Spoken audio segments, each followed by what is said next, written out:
Good evening, everyone, or good afternoon, and welcome back to another episode of Apollas Odyssey. I'm your host, Apolla Asteria, and I'm going live from my new studio. I wanted to do a little live here tonight just to test things out. So just let me know how you feel, what you're seeing.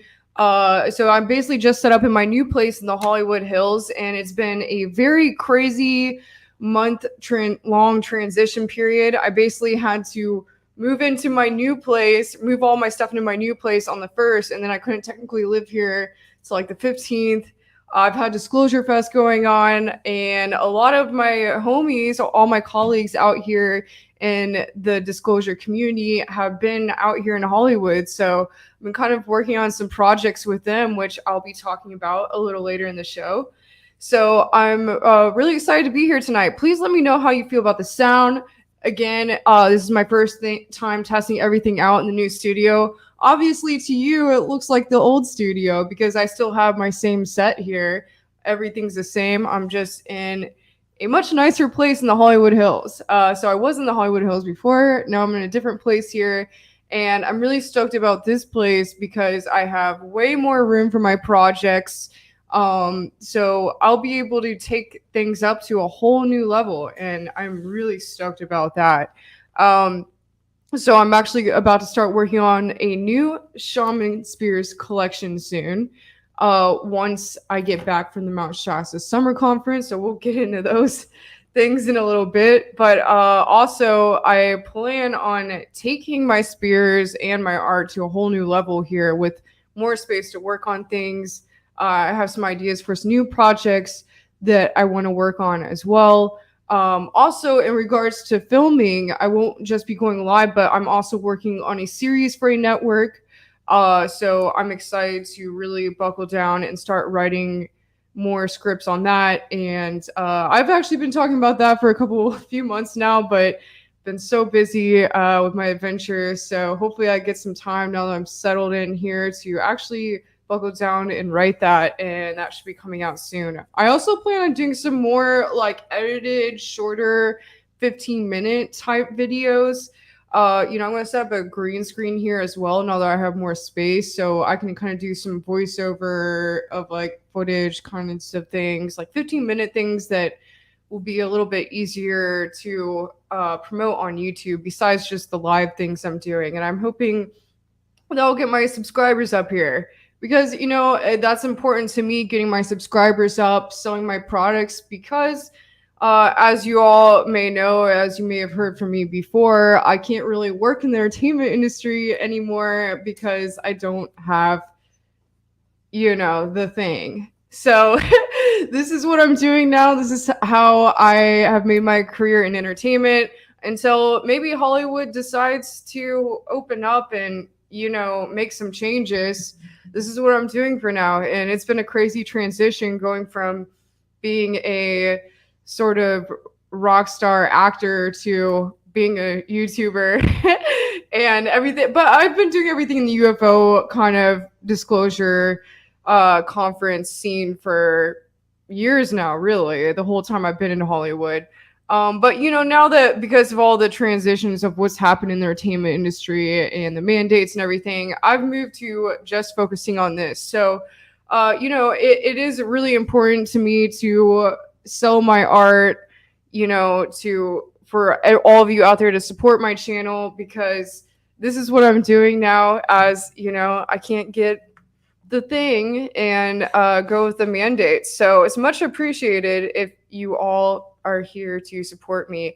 And let me go ahead and share my art before I get started here while we're waiting for everyone to come on. You see here. So my shaman spears, in case you don't know what they are, but if you've heard this a million times, I'm sorry, but I'll explain it again. My shaman spears are uniquely handcrafted energy channeling devices, which I have invented myself. They're all made for the purpose of amplifying energy. They're filled with copper coils, crystals, magnets, and sand collect from sacred places around the world down the inside. So they are super powerful. And scientifically, they really do amplify energy. I mean, that's what quartz and magnets do. So I feel the quartz and magnets and everything down the insides of my spears, as they're made out of bamboo. They are hollow.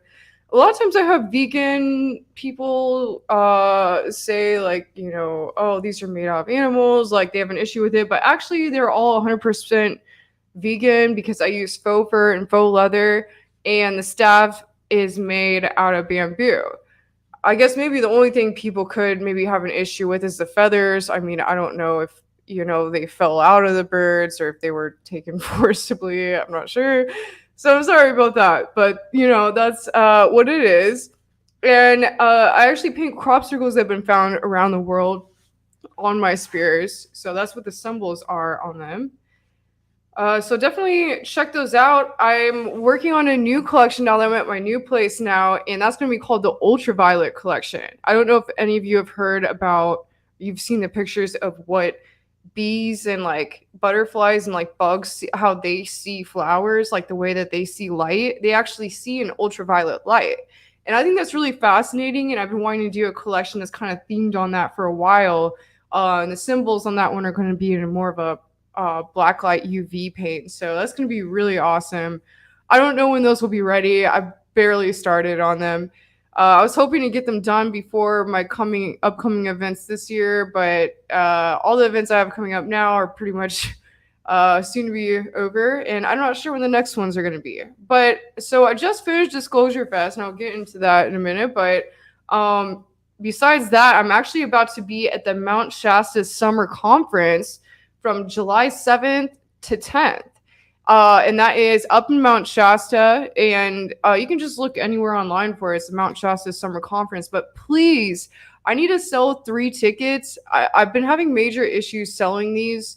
As a speaker, where all the speakers were given tickets to sell. And I've kind of had some major issues selling these because I was promoting it on my show for a long time before they gave me the tickets to sell. So I know most of you out there that wanted to go either got them from other speakers or bought them after I promoted them on my show before I start buying them off my own site. So I do still have my 3 tickets to sell. And what this does is it helped, like, it was given to me by the event organizers so that I'm able to pay my own way up there as a speaker. It's basically their way of paying me as a speaker to get there. And I still haven't sold them. So if you guys want to come to Mount Shasta, July 7th through 10th, join me, Brad Olson, Laura Eisenhower, Ben Chastain from Edge of Wonder, Alex Collier, and Robert Potter, a lot of other amazing speakers and individuals, Samuel Kaiwatz of Sacred Pendants. Lots of amazing people are going to be up there. And if you would like to join them and join all of us and have an amazing time, then please check out my tickets here. You can just click here on my website, shamanspears.com, and get them from there. And that'd be very much appreciated, as, like I said, I really need to sell these. Or if you have any friends, please share it to some friends. Also, besides my spears, I have lots of really amazing orgonite creations that are to help block EMF frequencies, absorb negative energy. I made bracelets, I have some headdresses, and I also have some shirts to promote my show. my I Believe in Humans t-shirts, which are amazing quality, by the way. I know I get comments on here all the time, people thanking me for after they purchase these shirts for the quality of them. They all say my show logo, Apollas Odyssey, on the back, which is pretty cool because they're the first set of shirts I've ever made to promote my show. So definitely check those out. All right, coming back on here. So I know I have a bit of a glare over here. I actually have a window doorway on the side here. So yeah, that's gonna be a problem. I'm gonna have to put some curtains over that. But usually I do my show a little later in the evening, and so hopefully that won't be an issue. Please let me know how you feel about the sound quality. I'm worried because I know this is kind of an expansive room I'm in right now. So let me know what you think about that. This is my first time, going live from here. Also, so I just finished Disclosurefest this past weekend. Or no, it wasn't past weekend. I think it was the last weekend, the weekend before. But yeah, it was the weekend before. There's so much going on lately. But it was really incredible because Laura Eisenhower and Brad Olson, my homies, came out here for that. They were speaking there. Unfortunately, I wasn't speaking myself at Disclosurefest. I was kind of stuck in my booth selling my spears the whole time. So if you didn't see me around and you were there, I wish I could have enjoyed the event more. And I realized with events like that, I'm probably just going to focus on mostly speaking at those events, as being trapped in my booth with my spears the whole time wasn't really the best thing. I like doing it at smaller events because I can just leave my booth and interact and then come back and sell my products. But until I get to a level where maybe I have like a whole team under me selling my items for me, I probably won't do those kind of events just selling things anymore. Unless I can find someone to help me at my booths, which is kind of difficult. So I don't know. We'll see getting all that together. It's just, unloading all my products, these giant staffs to events like that you won't even believe how much work that is. It is absolutely unbelievable. And by the way, this is probably my favorite spear that I have up on my site right now. So definitely check that out. I just wanted to pull this up for an example. I still have quite a bit that I didn't really sell. I didn't really do like super well selling my staffs at the conference. So if you guys would like to support me, you want a spear, that'd be much appreciated. Or they might all sell out the Mount Shasta summer conference. Who knows? So like I said, I will be speaking and selling my spears at the Mount Shasta summer conference. And, normally I do my show every Wednesday. That's what I've been trying to go for, but this summer has just been so insane for me. I've been doing so much. It's been absolutely unbelievable. So, I don't even know if I'll be able to do this Wednesday, but I'll try. I'm actually about to go to New York for the 4th of July holiday weekend. And the day I come back, I'm driving up to Mount Shasta for the Mount Shasta Summer Conference, and I'll be up there for 12 days. Or I'm sorry, not 12 days. I mean, basically like half the month from like the 5th to like the 11th or 12th or something. So it's going to be crazy. I do plan on maybe going live from there. I'm going to have a really amazing Airbnb there. So I'll probably be going live with Ben Chastain, Laura Eisenhower, Brad Olson. Anyone who wants to join, maybe one night we might do a little round table from our Airbnb after the event. So stay tuned for that. That'll be pretty awesome. Also, what else do we have going on here? Oh, and so like I said, Brad Olson and Laura Eisenhower were both out here helping out with or speaking at Disclosurefest. So I kind of had a little after party thing with them. And then it just so happens my friends Blake and Brent over at Third Base of Moon were out here as well. So we actually did a really cool episode, which will be simulcasted on their network and mine. So that's gonna be really cool, and they edited it very well. It looks, from what I saw, the last of it that I saw, it looked really incredible. So I'm really excited about that. We got a really good interview with Laura Eisenhower and Brad Olson, and just some really great footage. So that's going to be really cool. I'm not sure exactly when that's coming out, so I'll have to let you know soon about that, but stay tuned for that. Also, sorry, there's so many announcements before we actually get into everything. I'm kind of waiting for everyone to hop on the live too. So I know this isn't my normal time of going live, and I wasn't really planning to go live until like an hour ago. So I just want to give everyone some time to hop on. So other announcements. I just lost it. I'm going to be on Doc Skinner's show tonight. Doc Skinner, 1028 Live Productions. He is the one who runs Disclosure Con every year, which I spoke at the last two times there was a Disclosure Con. So he's going live with me later tonight at 7 p.m. Arizona time.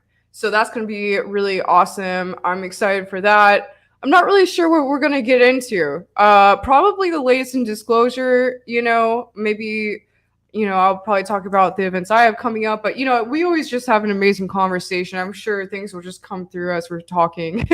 So it's going to be awesome. So definitely make sure if you know Doc Skinner or 1028 Productions, I think it's 1028 Productions on YouTube. So that's where you can find it. And he's the one who runs Disclosurefest and actually was the one who brought me together with a lot of important people connections in this scene with, getting on the third phase of Moon and just getting connected with more people in this community. So I'm excited to go live with him. I haven't really spoken with him in a while, so that'll be great. All right, so let's get into the news here. There's a lot to cover. Maybe you guys might have heard of some of this latest news in Disclosure and space news over the past month.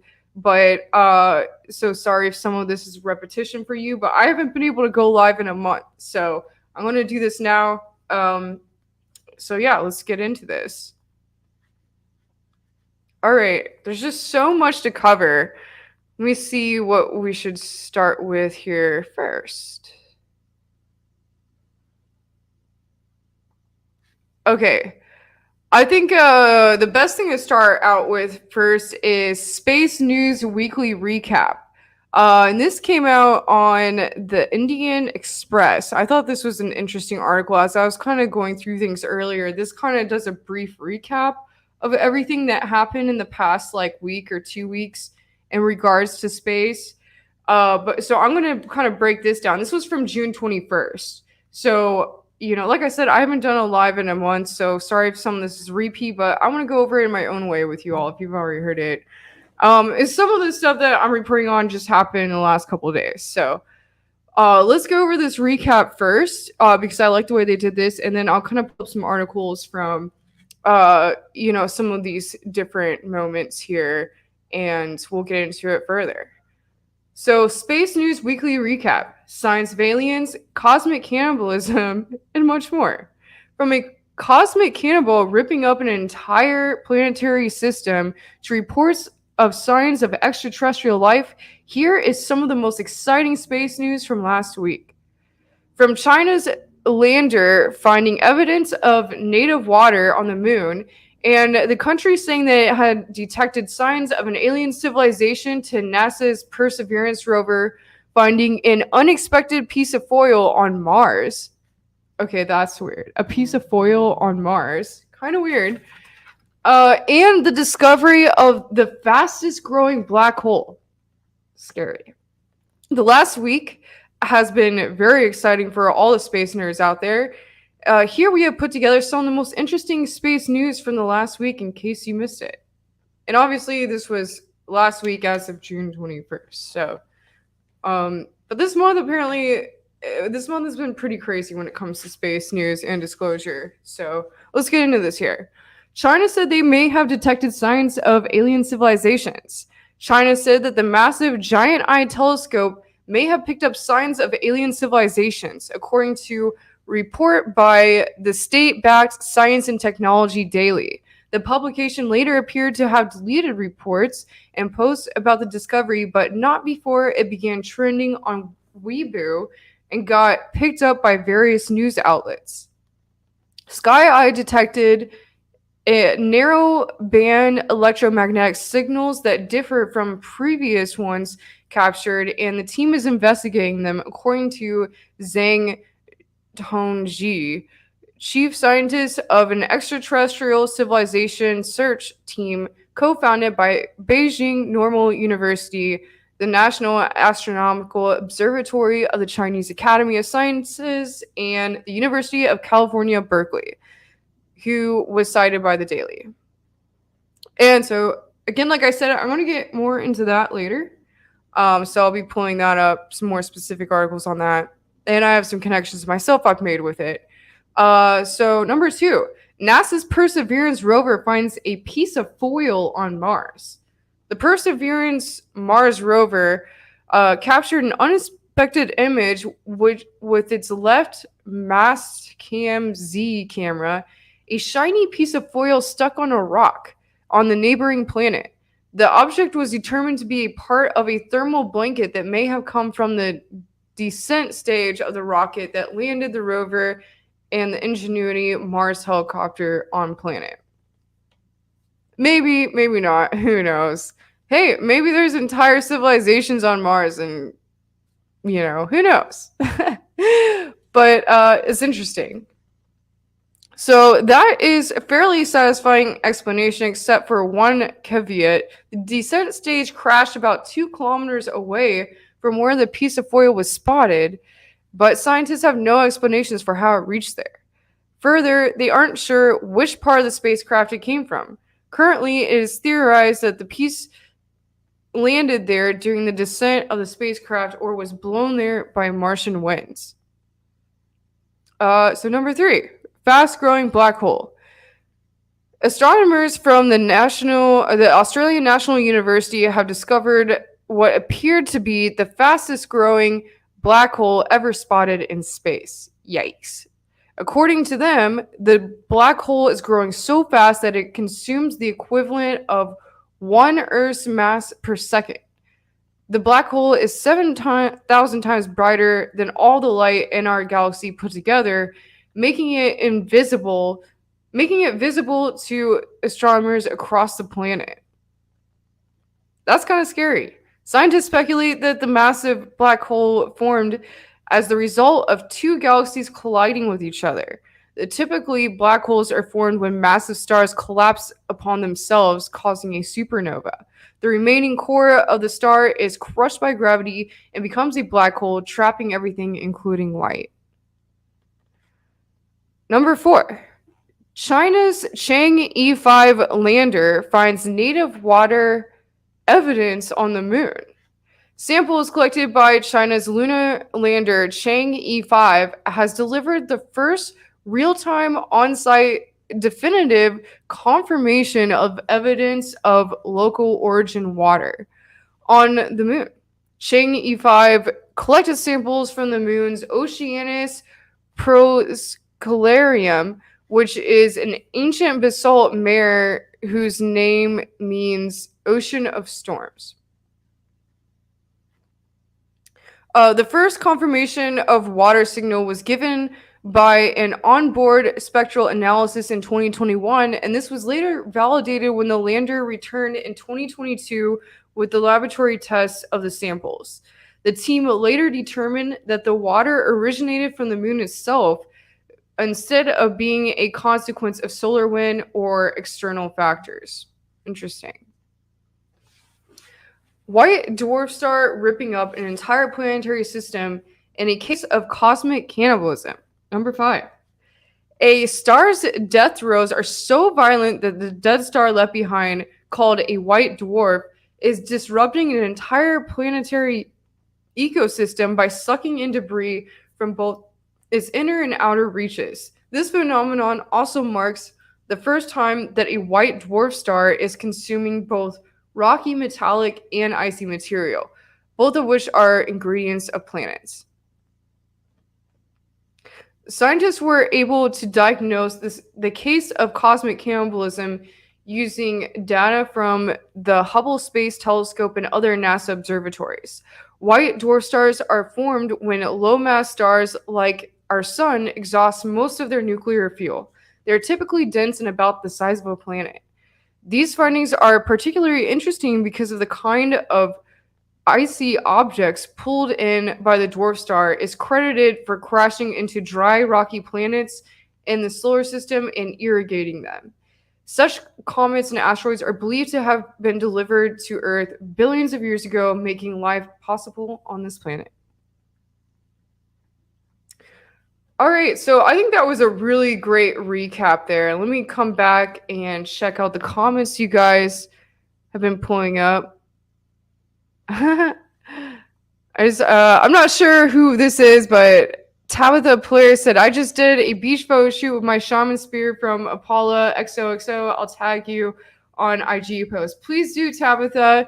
That's amazing. I always love when people share their moments with their own personal shaman spears. I love seeing that because, you know, these spears, like, they're really fun to, like, so like a lot of people don't know this, but my personal favorite thing to do with my shaman spears is go hiking with them or go on adventures with them.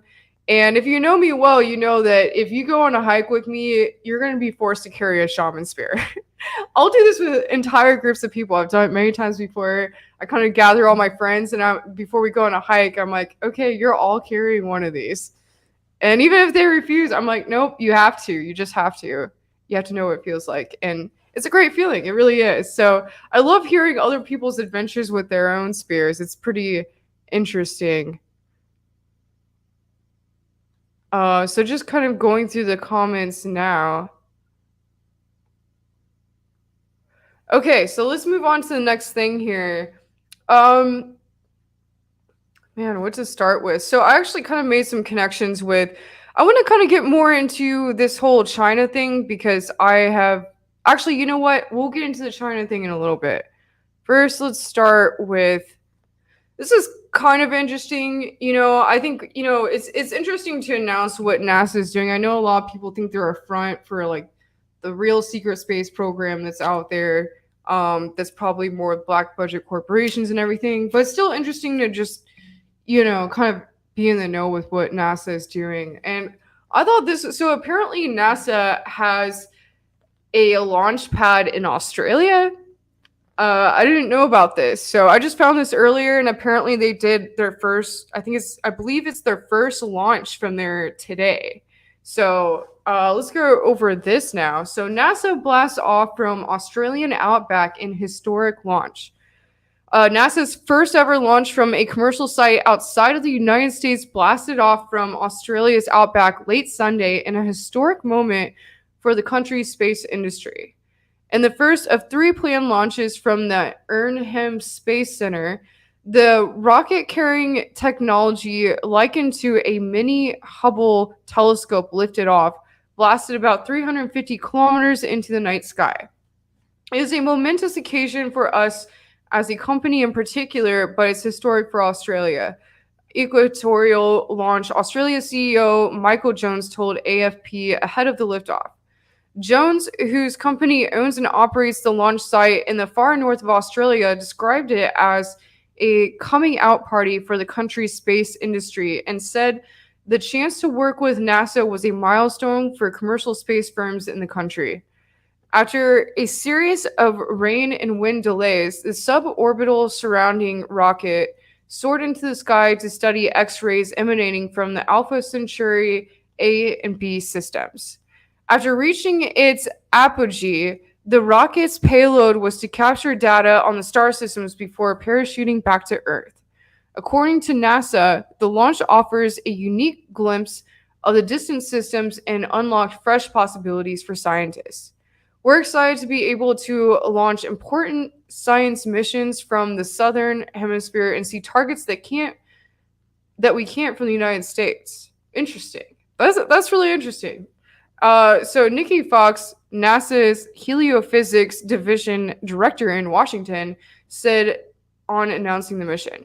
Jones said the unique location had made preparations hard, with years of work to get regulatory approval and the need to haul rockets on barges to the launch site, about 28 hours drive from Darwin in northern Australia. I think it's for the team I think for the team, it's going to be, a huge relief that it's done, he said. But with the next launch already looming on July 4th, the break would be short lived. We need to know, dust ourselves off, take a day off, and then get back to it in the readiness for the next launch because it's just as important. It is the first NASA rocket to launch from Australia since 1995. Oh, I'm sorry, I had that wrong. I thought this was like the first one. So, but it's interesting. I didn't even know this. I don't know if you guys knew this, but I had no like. Why would NASA be in Australia? That's like, that's supposed to be our space program. So I just think it's kind of weird, but whatever.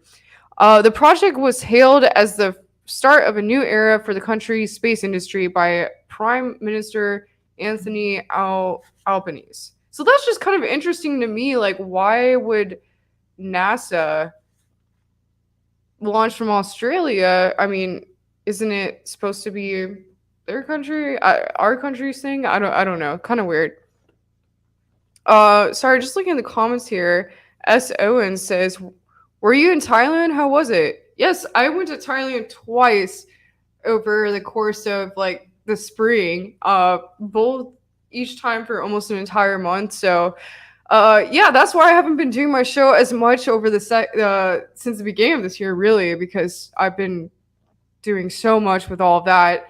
I just love Thailand. I did a show about it after my first one, and I actually got a ton of footage the second time I was there, in Ayutthaya at the ruins there, or the ancient temples there. And I actually thanks Sarah for mentioning that because I just realized that I never made a video on that for you guys. I planned on getting that together. So maybe I'll get that together while I'm traveling.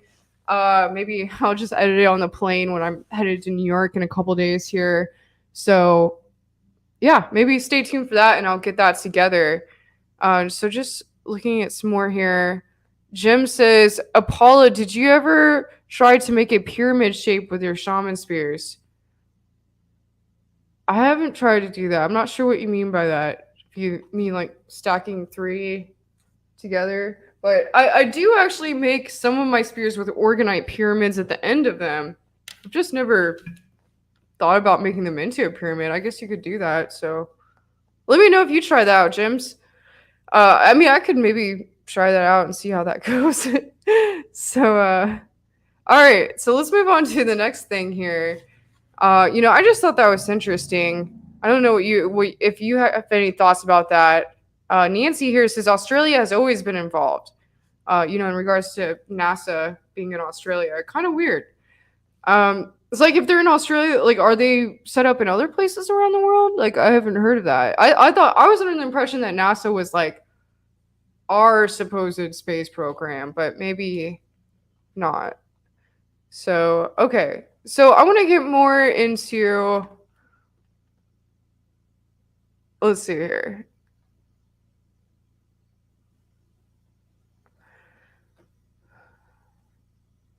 Okay, so I want to get more into, I have 2 articles about the whole thing with China. And actually a few, it looks like here. So I just want to share those and then I want to bring up a connection I have with it. So these may be around the same thing. I didn't really have a lot of time to get into it. So let me just read these. And if the second one's kind of the same, then we'll get into something else. Okay, so China, this is from Bloomberg. And I know this was like a little, like about a week ago, but like I haven't been able to do a show. So I want to go over this all. If you've already heard it, sorry, but I'm going to show my own connection with all this.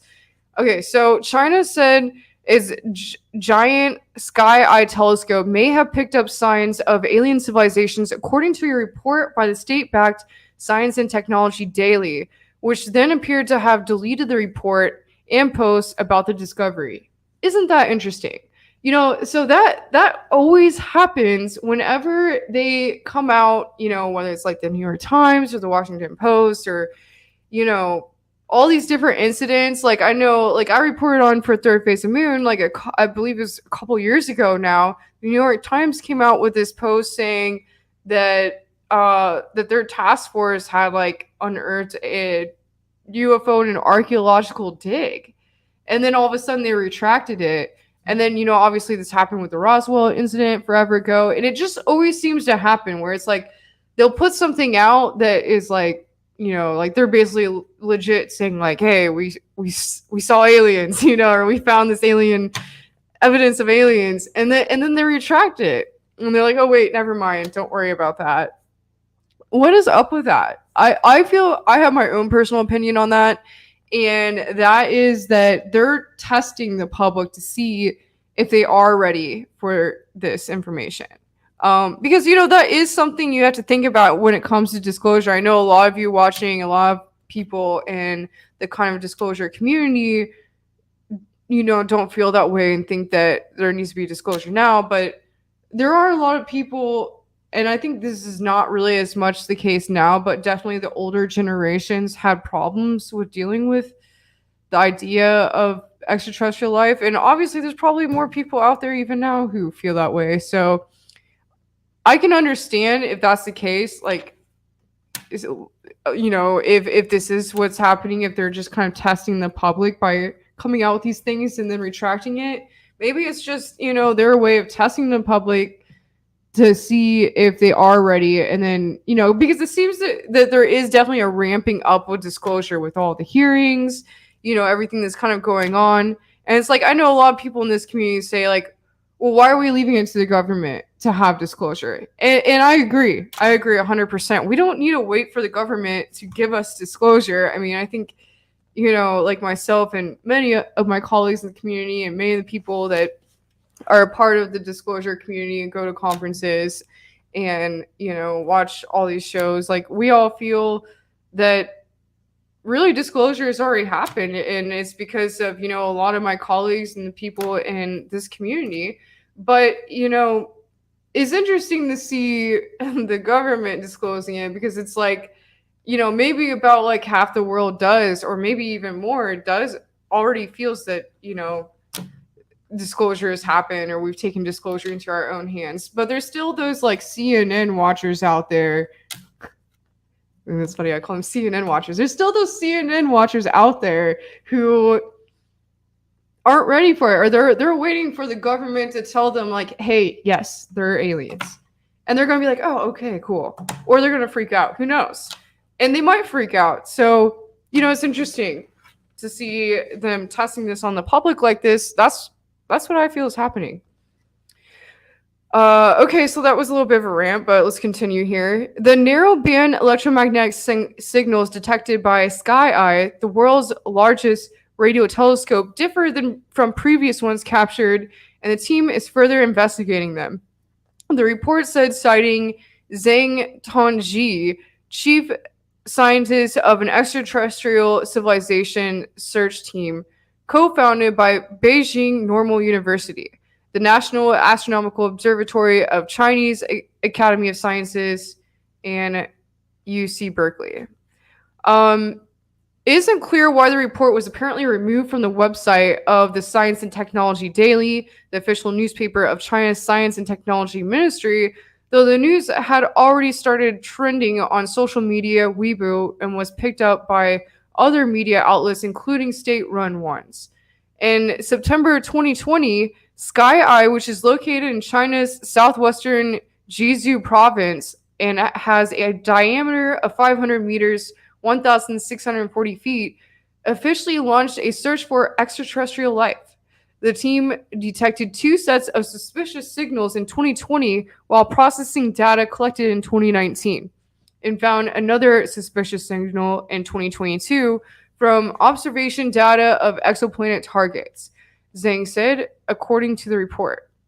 China's SkyEye is extremely sensitive in the low-frequency radio band and plays a critical role in the search for alien civilizations, Zhang is reported to have said. The suspicious signals could, however, also have been some kind of radio interference and requires further investigation.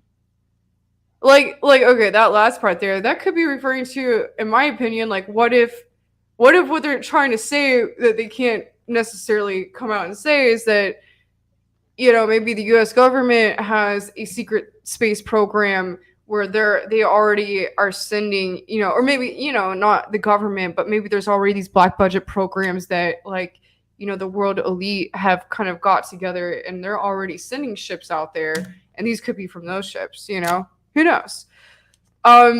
So yeah, let's see here. Okay.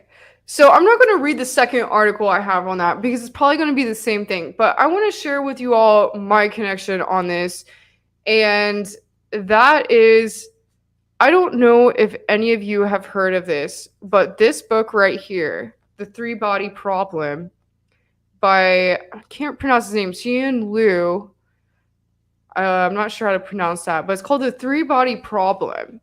So this cover, I'm a huge reader. If you don't know already, I mean, I read every night and usually read at least one book a week, if not more, or novel. And this book, I was just at the bookstore and it really stood out to me about a year ago.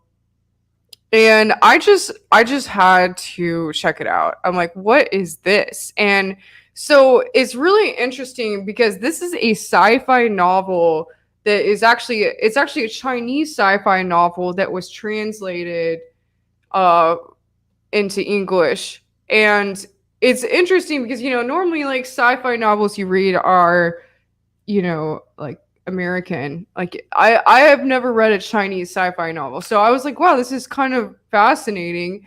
So I read it and it was completely mind-blowing. I mean, I learned so much just about concepts in regards to ET life or becoming a spacefaring civilization that I didn't really know before I read the book, or maybe I'd heard of, but I didn't really realize the importance of them, such as the three body problem, which if you want to know more about that, just listen to like some physicists, what they have to say about it, such as like Michio Kaku. Also, the concept of being a first, second, or third type 1, type 2, type 3 civilization, which is extremely fascinating. And if you haven't looked into that, that's basically the difference between harvesting the power of our own planet, harvesting the power of our own star, and then harvesting the power of the cosmos. And we haven't even become a type 1 civilization yet. So this is something that's extremely fascinating. And besides that, it was just kind of learning about the culture, like the Cultural Revolution in China and how that started. There's a lot in there about that. And, because this was written by someone who is Chinese, a lot of it is like, like it's written for people in China. And they just, so they would just assume that, everyone in China knows about these things. But it's actually a very interesting history lesson for people in America who are reading it and haven't heard certain things about the Cultural Revolution in China. It'll have like footnotes and it'll kind of get into these different things. But besides all that, the three body problem, and here I'll take this down now. So the three body problem, the book was really fascinating because it got into basically China having a SETI program, or search for extraterrestrial intelligence type program. And it was really fascinating because in the book, it's like it kind of it goes through these different characters, and I won't get into too much of it, but it's really fascinating because this certain character in it whose father was a famous physicist, she was kind of caught up in the Cultural Revolution, and the Communist Party told her, like, either you can come work in this concentration camp or you can come work for our program, this like secret program that we have, and we know that you're a physicist, so your father was a famous physicist, so you can come work for us or you can go into a work labor camp. But if you come work for us, then you'll never be able to go back into the public again. Like, you're going to be there for the rest of your life. So she goes into this program not understanding what it is, and basically it's about this like there's this giant radio signal or radio antenna coming up out of this mountain. I forget what the mountain was called, But so she's working underground in this basically like this giant radio signal tower, and they kind of told everyone that's working there, like the people that are higher up, kind of just told them like, oh, this is just our defense program, so that we know like what's coming into our airspace or whatever. But she doesn't find out till later, almost on accident, that and once she gets moved up in the program, that basically it's actually them searching for extraterrestrial life. And so they're all these people, they're meant to, they just sit there with headphones on all day, and the signal is directed to different parts of the universe, and they have to like, or in space, and they have to sit there and like listen for messages. And eventually she comes across this message and from this other ET race.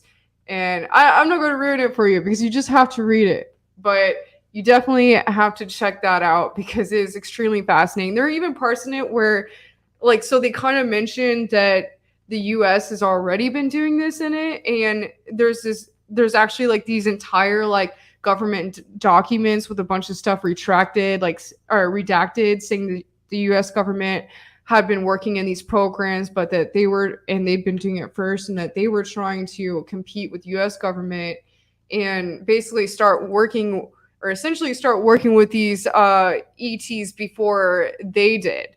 So I highly, highly recommend reading this book, and it's really fascinating to me because I just read this like a year ago, or like less than a year ago actually, and now all these articles are coming out about China, their program finding these signals. So kind of weird. And I seriously, I highly recommend anyone to read that book. Seriously, like there should be a movie on it. There really should be. I haven't read the second one yet. I know there's like maybe 2 or 3 books in the series.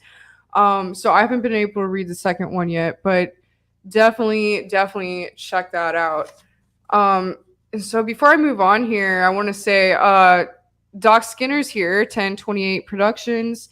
Again, like I said earlier in the show, I'm going to be on his show later tonight. So everyone, make sure you stay tuned for that. I'll be going live with him later. So if you haven't subscribed to his channel, it's right here. Up at the bottom of the screen here, 1028 Productions and Entertainment LLC. So definitely make sure you subscribe to his channel, and I'll be on there later tonight. Really excited about that. Super excited for it, Doc. And Doc, because I know I'm sure you've been texting me about preparing for my show. If you want to talk about anything, like I'm bringing up a lot in this latest like space faring, space news stuff here, so we can just go over this in your show if you want. Because I'm sure it'll be more interesting for us to have a conversation about it. Okay, so what else did I want to get into here? I think I'm just going to get into one more thing here before I get off. And okay, so this is really fascinating. And I have another book connection. Sorry, I read all the time, so I just love talking about the books I read. And after I share this, I also have another book that I want to connect with this. So this is from Space News, which if you're not following Space News, I actually really love this site. It's a really great organization. They come out with stuff all the time. I'd like to know who runs it.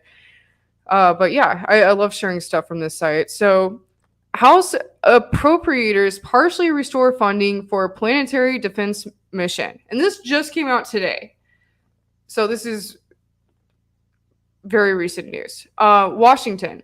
House appropriators partially restored funding for a planetary defense mission as part of a spending bill, while also raising concerns about NASA's closure of an airborne observatory and plans to return samples from Mars. The House Appropriations Committee released June 27th the report accompanying its Commerce, Justice, and Science spending bill for the fiscal year 2023. Due to be marked by the full committee June 28th, the CJS Appropriations Subcommittee approved the bill without debate June 22nd. The report spells out in greater detail how appropriators seek to allocate $25.446 billion they provide to NASA, $1.4 billion more than what the space agency received in 2022. but 527 million less than what NASA requested for the fiscal year 2023 in March. Appropriators partially rejected a proposal by NASA to cut funding for the Near Earth Object Surveyor mission, a space telescope to search for potentially hazardous asteroids. NASA requested only 40 million for NEO Surveyor, pushing its 2026 launch back at least 2 years. The project previously expected needing 170 million in 2023. The report provides 94.9 million for NEO Surveyor and urges NASA to find a way to minimize the delay in the mission's launch. While NASA has rightly expressed concern about a lack of funding in the prior years for near-Earth object surveillance, the committee is concerned by the agency's proposal to delay a high priority of the planetary science decadal survey until 2028. The report stated a reference to NEO Surveyor's endorsement in the latest decadal survey published in April. The report directs NASA in its next budget proposal to provide a timeline for an NEO Surveyor launch prior to 2028. Okay, I know you guys are thinking, wow, this sounds like a lot of money, and we're obviously in a recession or worse than a recession. Inflation's out of control. But I want you to understand, if you don't already, the importance of this project. And I'm not even gonna finish reading all of this. You guys can just come look at it on your own. Actually, you know what? I'm gonna finish reading some of this, and then I'll get into what I have to say about this. Okay, so NASA officials have been quietly considering the use of helicopters, which have not been part of previous concepts for the Mars sample return. So apparently, like, space helicopters, kind of weird. We've looked at whether we could take the engineering helicopter design and potentially modify it for us to fly with the capability to return samples. In human spaceflight, appropriators largely followed the agency's request. That includes 1.486 billion for the Human Landing System program for Artemis lunar landers and 224.3 million for commercial low Earth orbit destinations. The project to support work on commercial space stations. The bill itself provided full funding, or even slightly more than registered, the Space Launch System, Orion, and Exploration Ground Systems programs. Okay, so this, let me go back to this certain part here. So the New Earth Object Surveyor mission. This is extremely important. And, okay, so obviously, or I don't know if you are aware of this or not, but China has been working on a mission like this as well. And this is basically our way of defending the planet against an asteroid coming here and potentially hitting the planet. And this is something that, in my opinion, I mean, I think in all scientific opinion, has happened in recent, even like, the recent past, or fairly recent, considering the time span of the planet, 11,500 years ago. Also, during the time of the dinosaurs, like maybe before, maybe after. And, we could have already had entire civilizations evolve on this planet, be destroyed. Like, who knows, like millions or billions of years ago, we wouldn't even know because of this. And, this is really fascinating, because this is something that, I think the whole planet could really come together for. And I think it's really incredible that, that these different space missions are working on this. So this is NASA's project. I know China's working on a project with this too. I believe I read Russia's working on something like this too. I know China's project was something to do with like this like laser beam technology, where they were going to like kind of send out laser beams from satellites to potentially target an asteroid coming and break it apart before it comes into our atmosphere. So this is really fascinating. And when I read about this, the first thing that comes to mind for me is this incredible book I read probably about 7 years ago now, right before I went to Contact in the Desert and met the author of the book for the first time. And that is Magicians of the Gods by Graham Hancock. So if you haven't read this book, I mean, you just have to read it. I mean, there's so much incredible information in this. This is a nonfiction book, and it is about, I mean, there's really so much in it. I mean, I can't even, if I just sat here and covered this book and did a review on it, which maybe I should, it would be like an entire show on its own. But one thing Graham Hancock really gets into, and the kind of the main focus of this book, is that all these ancient civilizations around the world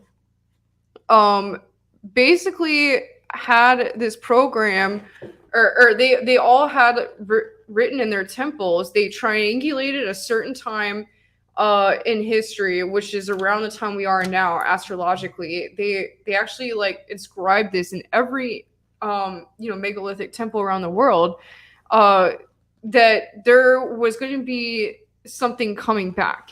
And so he goes through the evidence in his book of about 11,500 years ago, there was this comet that came into our atmosphere and blew apart, or an asteroid, and parts of it hit North America and Europe. And at the time, North America had these like giant ice plates over Canada and over like Europe. There were like these huge glaciers or plates of ice. They were covering most of the planet at that time, or the northern part of the planet. And so when these hit, and then America below was filled with forest below the ice caps. It was completely filled with forests, and there were actually monkeys before this happened. That's like one interesting fact about all this. So like you would think, North America has so many forests, like there'd be monkeys here. Like there were actually monkeys before this happened. And then when this hit, it mostly damaged North America and Europe. So people always like wonder, like, well, how come there isn't a ton of evidence of ancient civilizations in North America? Well, that's because it was completely wiped out and hit the hardest by the cataclysm that happened then. And when this happened, basically there was a flash flood melting, the shockwave from it, the impact, flash melted these ice caps.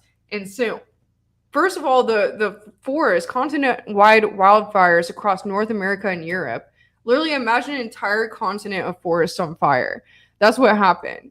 And then the heat from it and the shockwave from it also flash melted the ice caps up above North America and Europe, and sent, just basically like waves of water down over the continent, just pouring over the entire continent in these massive flash floods that really wiped out most of civilization. And it wiped out, it probably put layers of sediment over all the pyramids that could have been here before. I know there's one from where I'm from originally in Illinois, in southern Illinois. There's a pyramid that the base of it is bigger than the Pyramid of Giza, and it's completely covered in sediment, but they found it. And there are many other places like this being found in North America. And so North America was hit the hardest by this. But so every ancient culture around the world has their own myths or stories, not really myths, but their own stories of what some call like a fiery red dragon coming in the sky, or, a fiery red star coming in the sky. I believe the Egyptians called it a red snake or something like that. They all have their own legends of this happening, and then a great flood happening right after. So, this is something that is very common in, every ancient civilization around the world. They all have their own stories, or every culture around the world. Even, obviously, it even talks about this in the Bible. It talks about a great flood happening, and it doesn't really talk too much about what happened before, but then it talks about the great flood. So, there's these stories from all over the world about this and about, certain civilizations they survived from going underground. I know that happened in Turkey. They had all these like underground like tunnels built where they hid out. I believe it was like the Aztecs or the Zuni tribe in North America. They were able to do that. So, whoever survived from that, they were descended from the survivors from that when that happened. And so all these people who remain, they felt that it was important to uh, be able to share this information with future civilizations because they knew they were so adept with astrology. They knew that this planet that comes around every so often, or these comets that come around every so often, that may be surrounding this certain planet that comes into our orbit around like every 3,500 years or so. They knew it was going to be coming back, and they pinpointed this time that we're in right now, astrologically on all their temples as a warning. And I believe, it's very likely that a lot of these ancient megalithic structures around the world were built as a monument to this happening and to this time in history, to this being a threat to the future of humanity. And I believe the ancient people felt it was very important to make these, megalithic temples that had, these glyphs and everything in it, like referencing what had happened to them and what was going to be coming back again. So, this is something that is very important. I think very deeply embedded in the subconsciousness or the collective consciousness of the entire human race. And I think it is extremely important that these programs are working on figuring out what we would do if an asteroid came in to our solar system or came towards the planet. I mean, obviously, there's been a lot of close passes lately. And in this book, I was just mentioning Magicians of the Gods by Graham Hancock. He likened this time we're going through right now. So this only happens like every, few thousand years or so. But every time we go through this time, it's like where our planet, where our solar system is passing through this certain part in the universe. He likened it to basically a person walking across the 6-lane highway without being hit. And that's basically the position that our planet is in right now. And that's why almost every day, or at least once a month these past few years, you'll see articles like, wow, this asteroid is having a near pass to Earth, like, right now or in the next few days. And, it's crazy. It's crazy that can happen anytime. And it's very likely that, this could be a problem. So I think it's really important that these programs are happening, especially, NASA working on this. I know China's working on it. I believe Russia's working on it. Someone here mentioned the movie Don't Look Up. I actually thought that was a really great movie. They're kind of making fun of this happening, but is it very, very much a real possibility that this can happen? And, I think a lot of the world leaders, they probably don't want to freak out the public, but they probably know that it's very likely that this may happen in the coming years. So why not work on this technology to get this together so that, the whole, and I think it's important because the whole human race could actually come together to work on this. Like that would be a really great way of uniting the planet if you think about it. Like, we're worrying about these wars and all these things going on, but why should we be worried about that when our entire planet, like everyone on it, could be destroyed in a split second if one of these asteroids come and hit us? So I think this would actually be a really great way to unite the planet if we could all come together, if we have like these world leaders from around the planet come together to work on this technology, maybe work on a planet-wide program, and make it like something that would unite everyone on the planet. I think that would be really cool, and I think this is already happening. It's obviously these world leaders are already working on this. I just think it'd be really cool if, we all kind of came together to work on it because it is so important. All right, so I just brought that up, and let's see here. Okay, just going kind of back through these comments here. So that's kind of everything I wanted to get into on the show tonight.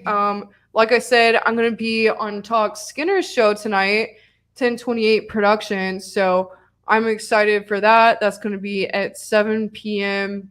I'm not sure. It's Arizona time. I'm not sure if Arizona. I know there was a thing where sometimes Arizona time is the same as California time, and sometimes it's not.